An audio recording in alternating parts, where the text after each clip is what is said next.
the first ever Nations League champion. Doesn't that sound good? It's the USMNT with an incredible victory over Mexico in Denver. What an amazing win.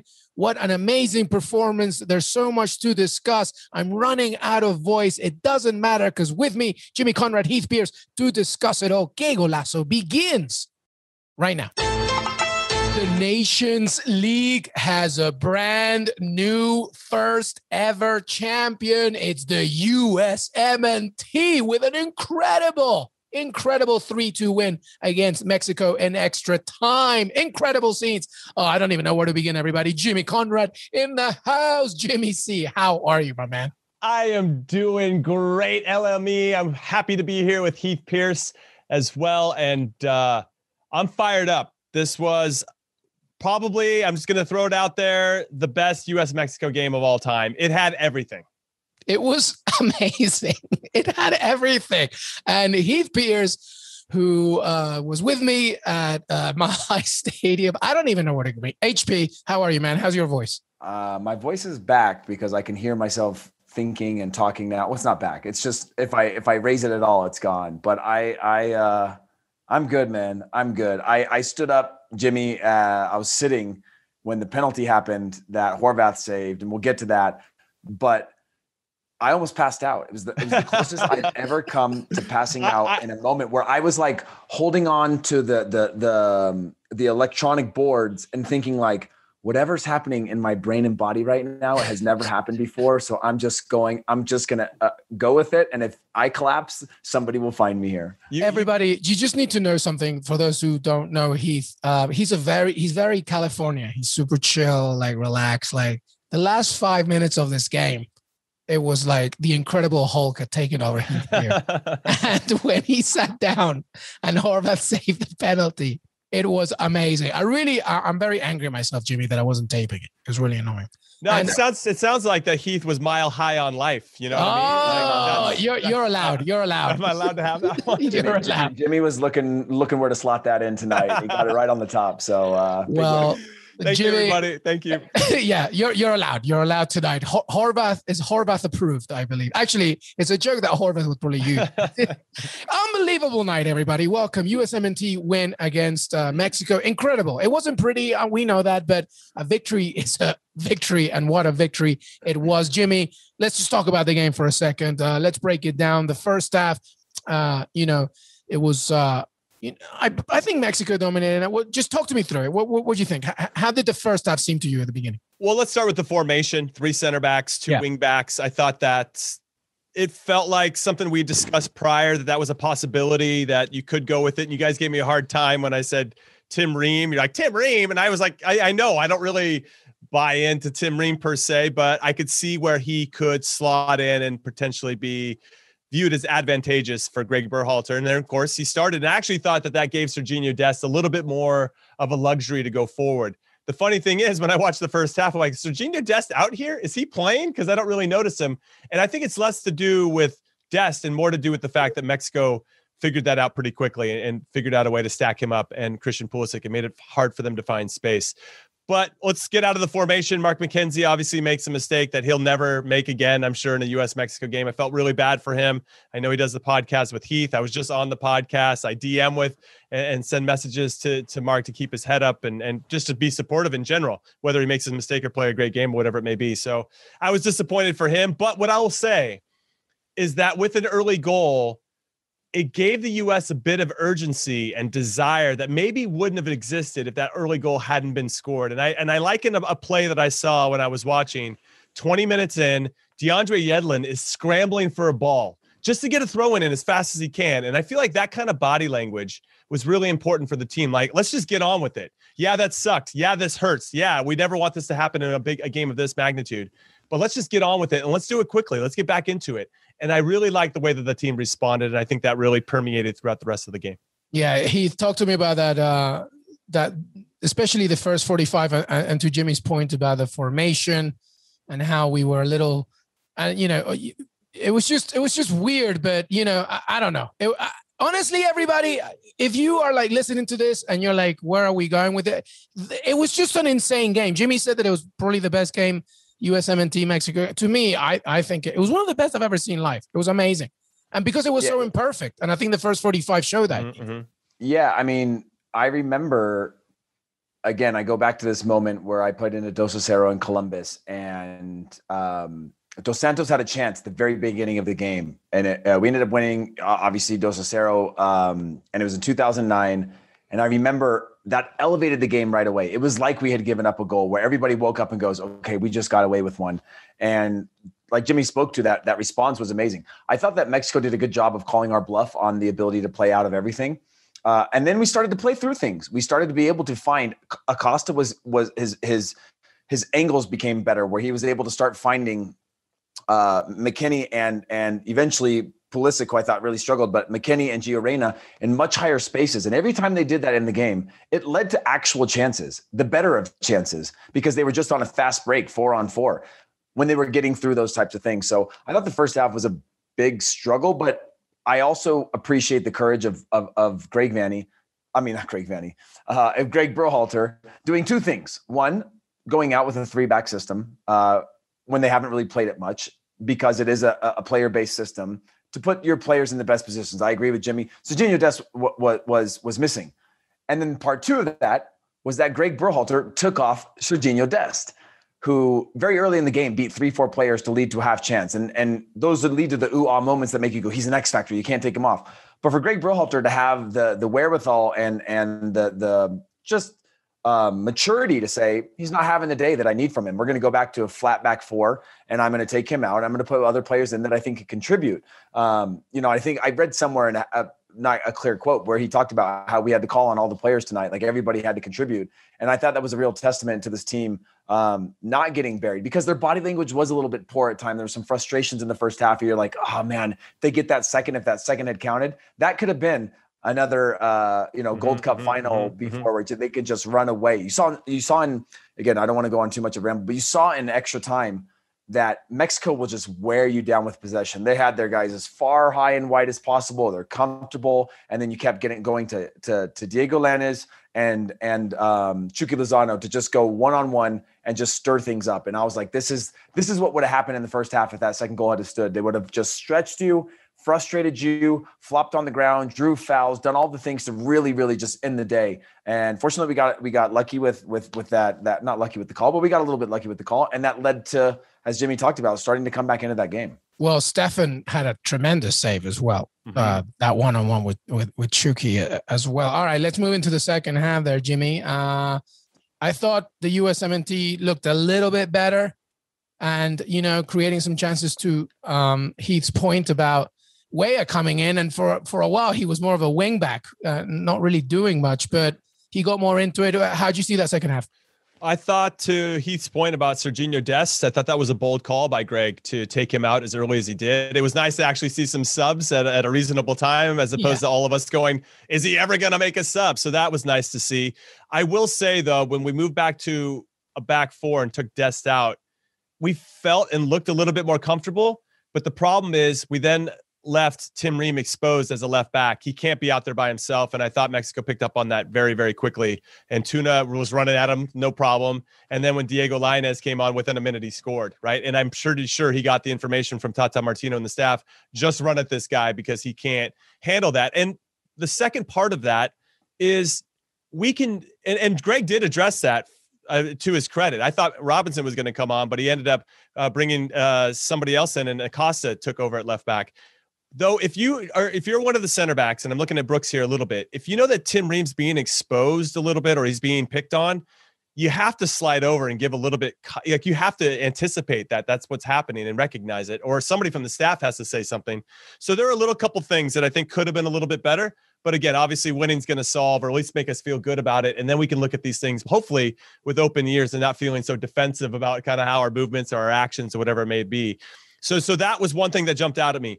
But I did think that we looked more comfortable when we went into the back 4. And I thought a lot of the subs made a big difference. Obviously, the Horvath one was probably the most important.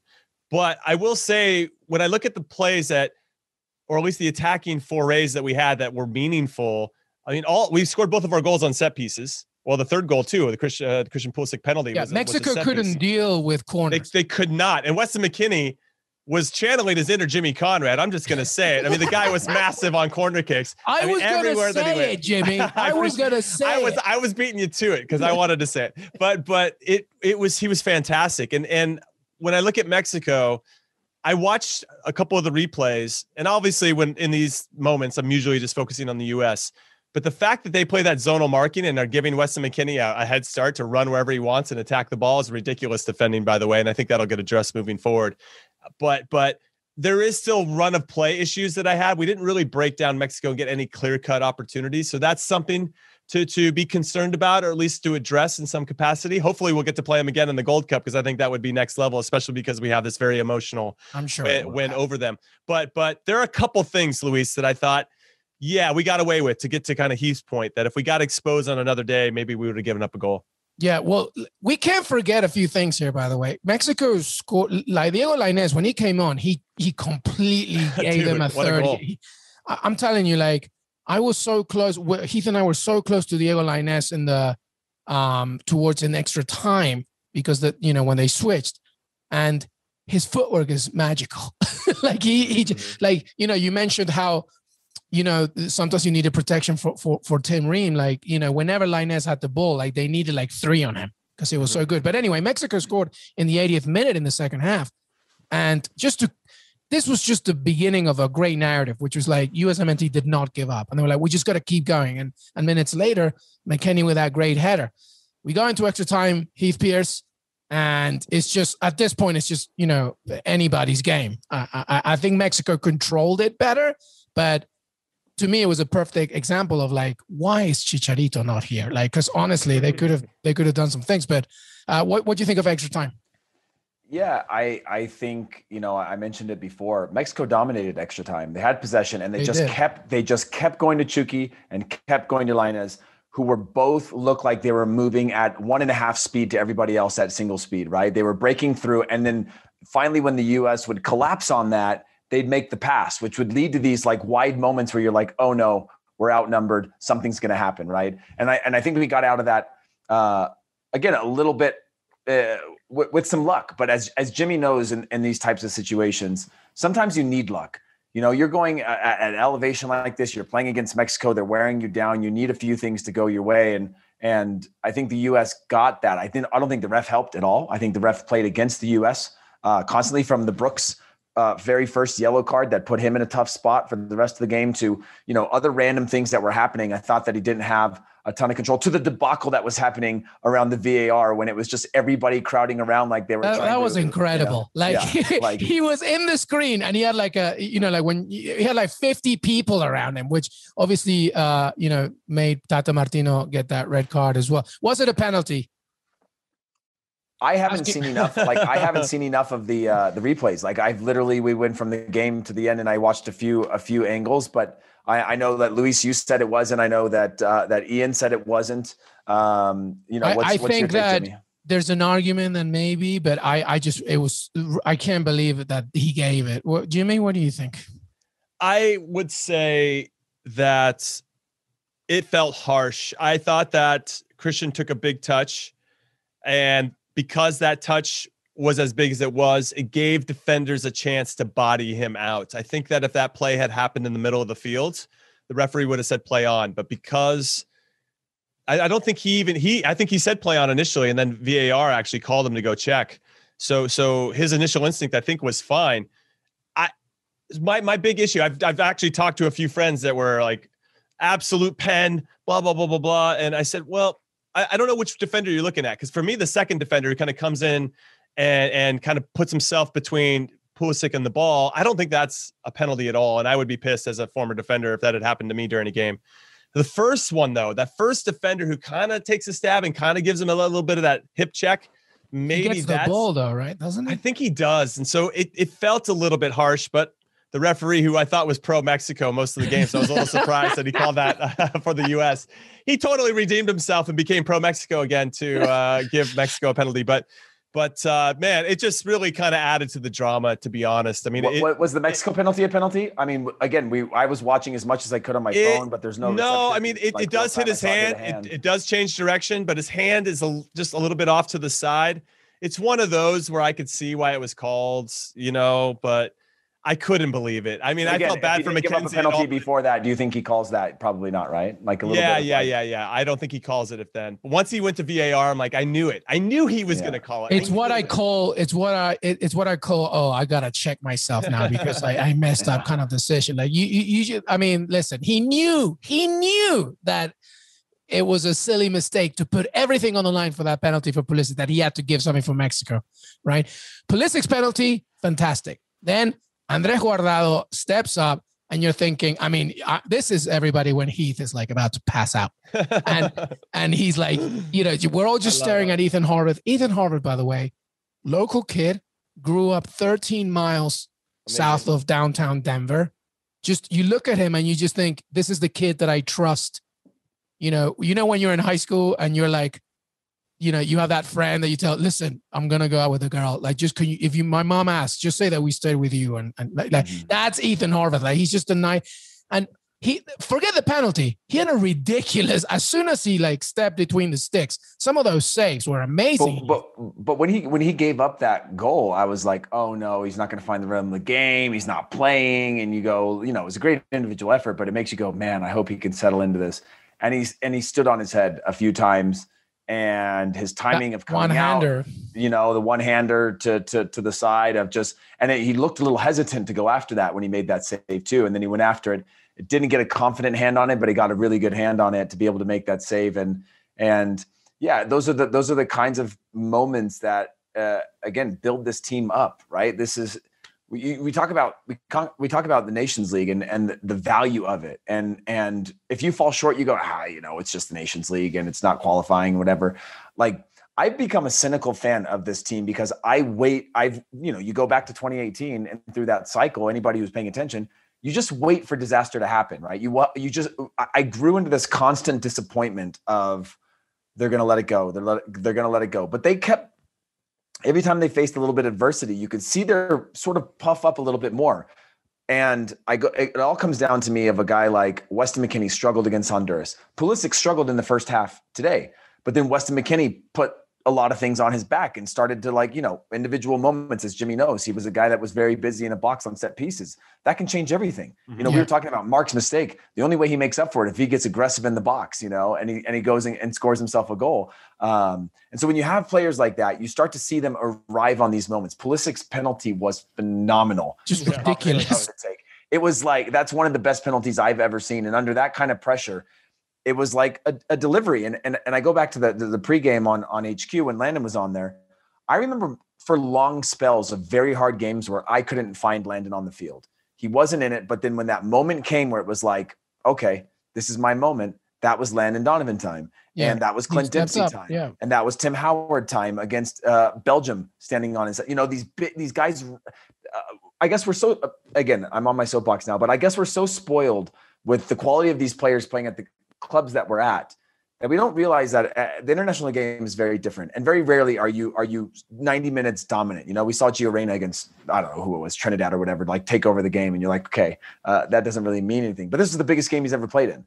And, to do what he did, to run at players, to have the quality that he had, you're like, this kid's 18. We forget how young they are. Mm-hmm. And we also need to drop the past and realize that these players are building their own future. They're building their own narrative, and it's fun to watch. It's fun to watch them suffer and come out of it alive. I don't know. I mean, I'm fanboying. You have every right. It was unbelievable, Jimmy. All right. So, and then the whistle goes.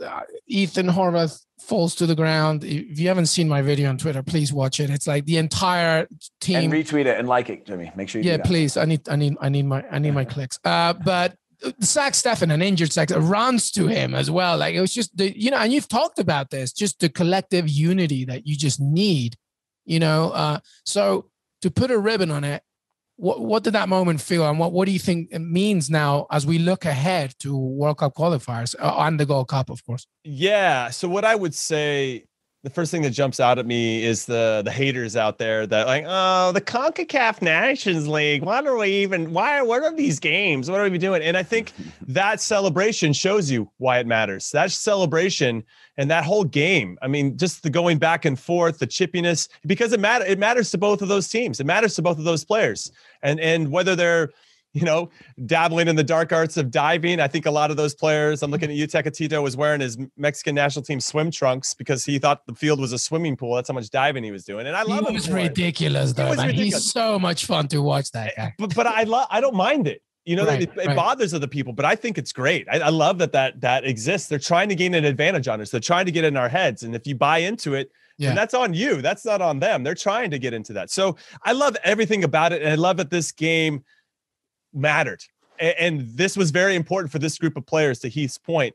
They've suffered together. They've gone through something. They've gone through this experience. So that when they're in World Cup qualifying and they are playing in Azteca in Mexico City and they're down or whatever it may be and it's tough, they're going to be able to lean on these moments and say, we've been through this before. Let's do it again. But you have to have those moments to be able to look at each other that way.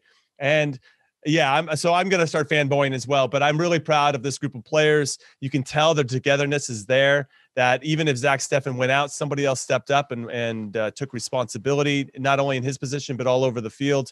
And I think it shows the depth of the team, the maturity of the team, the continued evolution of the team. And this goes for Greg Berhalter as well. I mean, he made some risky choices and it paid off today. And hopefully long may that continue. But I really hope that we get U.S. Mexico in the Gold Cup. Hopefully it's in the final August 1st.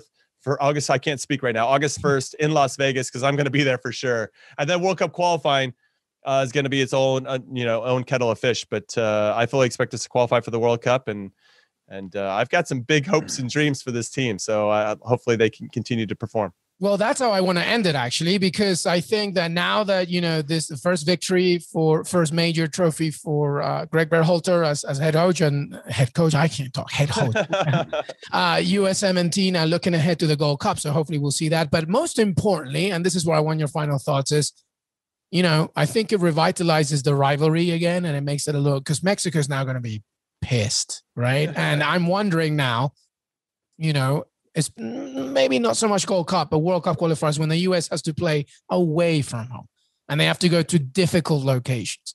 That to me is the next step. That's what I'm looking for. What are you looking for, Heath? Yeah, I think this is a step towards that, right? You realize very quickly in CONCACAF, especially when you're the U.S., there's a good chance you're going to play away from home, at home against Mexico.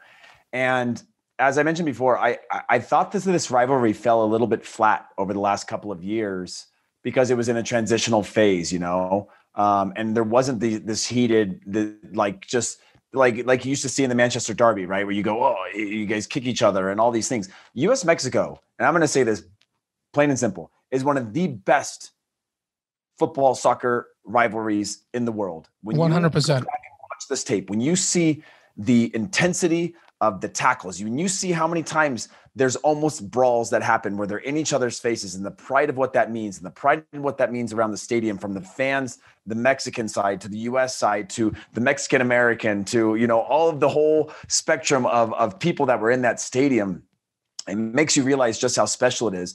And we're now entering a new era of qualifying where going down to Mexico is going to be the last time that we probably do that in a qualifier. And so I guess my closing thought is, if you have a chance to go, this is the one, because the next qualifying, they want to split it into two groups. That'll likely mean the US and Mexico are separated. You're not going to get the qualifier in Azteca. So these are the things you want to be part of. This is the history you want to be seeing. And you see a game like this. And again, you maybe fans went into this thinking, yeah, but the Gold Cup's bigger because we know the Gold Cup.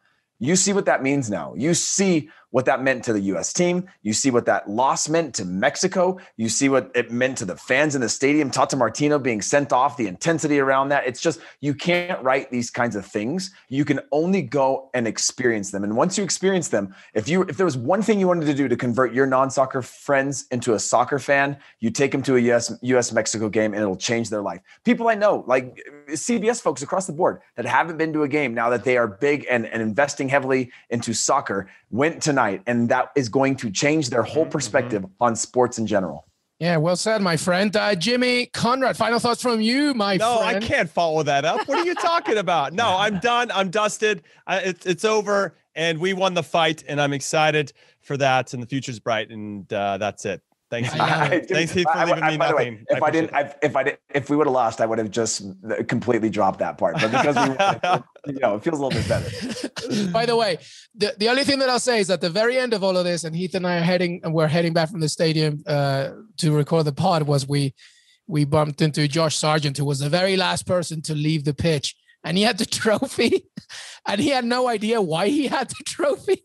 Like everybody had left, and he was just like running around aimlessly going, who should I give this to? Because I feel like I'm like not responsible enough to take it. So we're like, Josh, what are you doing with the trophy? And Josh was like, I have no idea what I'm doing with this. It was a great moment, but it's a great ending. The USMNT Nations League champions. And now 2021, and of course, most importantly, the road to 2022 looks really great, and we'll see what happens. So Jimmy Conrad, an absolute pleasure, my friend. Thanks so much, brother. Thank you, guys. Heath Pearce, I feel like we're married now, and we're going to be divorced because we won't see each other for a while. HP, it's been an absolute pleasure. Hey, up the CONCACAF competitions. These are incredible, man. These are the greatest things ever. Absolutely. We will see you next time. Thanks so much, everybody. Hey, everybody. I want to thank Jimmy Conrad and Heath Pearce for joining me today. Don't forget to follow us on Twitter, Qué Golazo Pod. We are also on Apple Podcasts, Spotify, Stitcher, YouTube, CBSSports.com, and your CBS Sports app.